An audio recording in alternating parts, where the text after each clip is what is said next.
Wrestling has lost a great mind.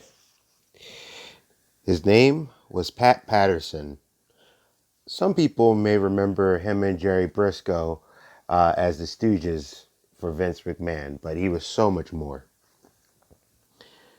He was a great mind, considered an encyclopedia of wrestling from any era.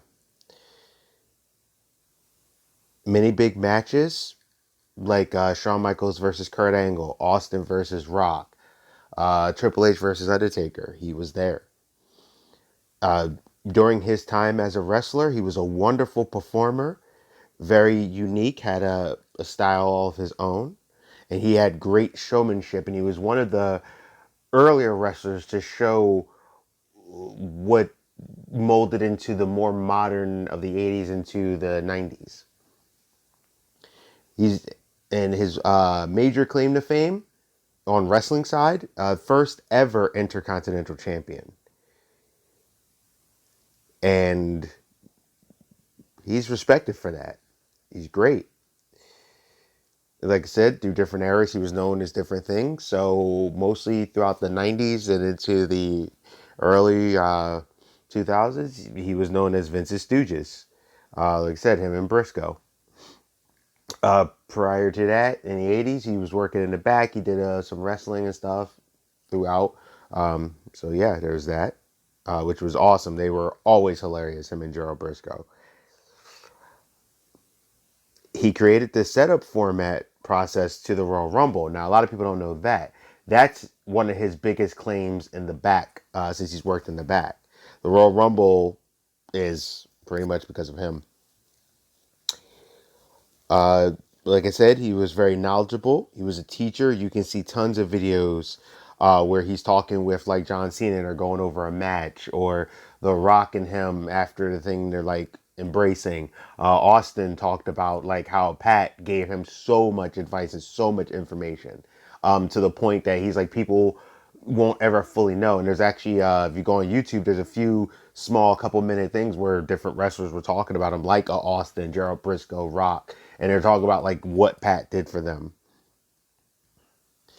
He was huge on helping a lot of wrestlers with their creativity.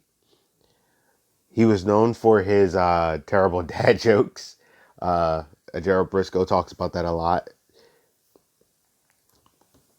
and it's just wild. Like when you see him, and you really look into stuff like him with Big Show, Shane, and just how he really worked with wrestlers.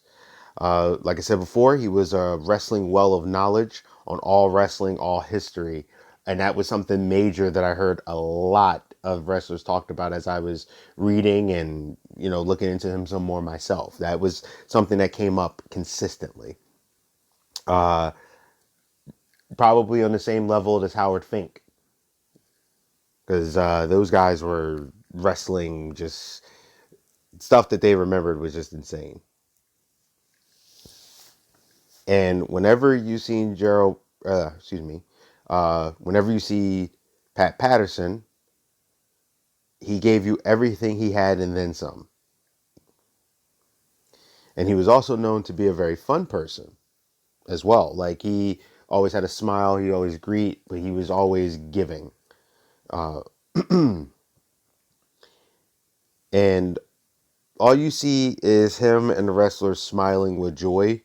Every single picture, every single time I seen anything, it was never just sour. It was always, he seemed just always had like a happiness around him, and a lot of the wrestlers like resonated this. Sami Zayn in particular explained how Pat Patterson was the guy who went to bat for him and the main reason why he is where he's at today. And if it wasn't for Pat, he wouldn't be where he's at. Like Pat believed in him when no one else did.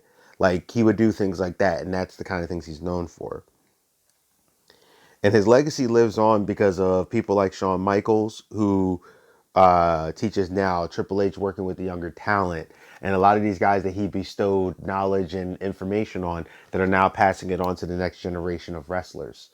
And it's incredible because, like I said, a lot of people don't realize how intricate Pat Patterson and how involved Pat Patterson was for a lot of these guys, and like the Ric Flairs and stuff. But Pat was the one who actually worked with a lot of guys like Shawn and Kurt and stuff. And he is the first wrestler of his generation to come out as gay. And for who he is, that's a very big thing to do, and that wasn't easy.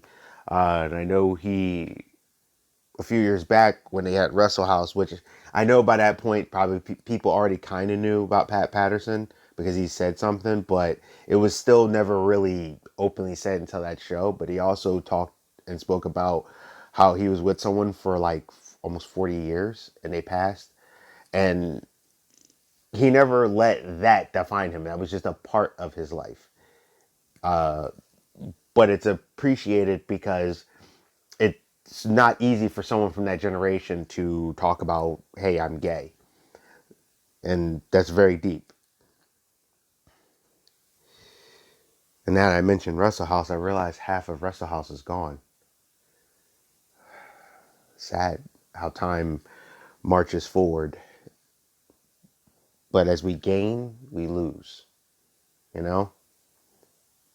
I could say I've gained knowledge and understanding and changes as I've gone on, but in doing so, I've lost people that I've grown up with and things. And this is one that's very sad. But Pat Patterson, please share your knowledge in that arena in the sky.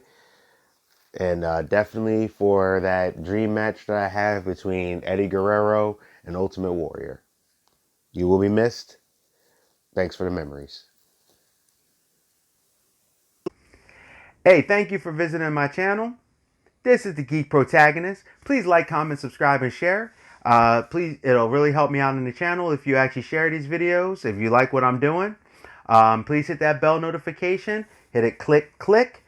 This way you won't miss any of my videos. Also, there's a thing on there that says personal and all. Hit the all. This way you'll get them every time for the notifications. I'm trying to, grow, trying to do commentary about what's going on. And I want to thank you again. Stay safe, stay healthy, stay real. This is the Geek Protagonist. I'm out, and I'll see you.